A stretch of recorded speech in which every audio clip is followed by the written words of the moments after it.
નામ જિજ્ઞા ભાનુશાલી છે, હાલે ગાંધીધામ રહું છું।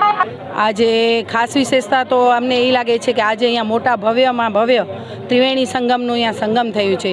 મા આશાપુરામાં તો સાક્ષાત બિરાજેલા જ છે, પ્લસ અહીંયા ગૌ માતા અને ગૌ માતાનું સ્થાન તો અહીંયા મોટામાં મોટું આપવામાં આવ્યું છે, પ્લસ એની સાથે મોટી હોસ્પિટલનું પણ આજે ખાતમુહૂર્ત થયું છે।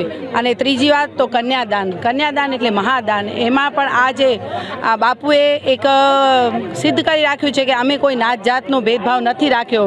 હિન્દુત્વ એટલે સનાતન ધર્મને પકડી અને બાપુએ આ મોટામાં મોટો ઝુંબેશ ઉપાડ્યો છે અને બધી નાત એક જ છીએ, આપણે બધા એક જ માની સંતાન છીએ, એ સિદ્ધ કરી બતાવ્યું છે। આજે 70 નવદંપતિ પોતાના નવા યુગમાં પગલું માંડશે અને ખરેખર ભાગ્યશાળી કહેવાય કે આવામાં અમને પણ અહીંયા આવવાનો મોકો મળ્યો અને બાપુના ખૂબ ખૂબ ધન્યવાદ। મને તો બહુ જ આનંદ થાય છે આ સાંભળીને કે આખા કચ્છમાં અહીંયા જોવા જઈએ તો આ એરિયામાં અબડાસા એરિયામાં અને આ સાઈડના એરિયામાં એકે હોસ્પિટલ નથી। આજે ગાયો આપણે લંપી વાયરસમાં જોઈ પણ હતી, તડફીને લાખો ગાયો મરી છે અહીંયા।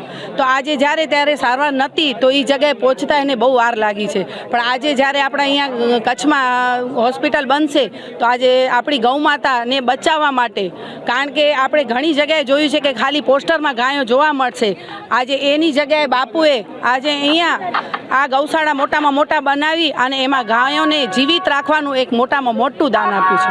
હું હરિભાઈ શંકરલાલ કટારમલ, કચ્છગામ નલિયા, રાતા તળાવ ઓતરમ સત્સંગ મંડળ અહીંયા જે ચાલે છે ત્યાંનો પ્રમુખ છું।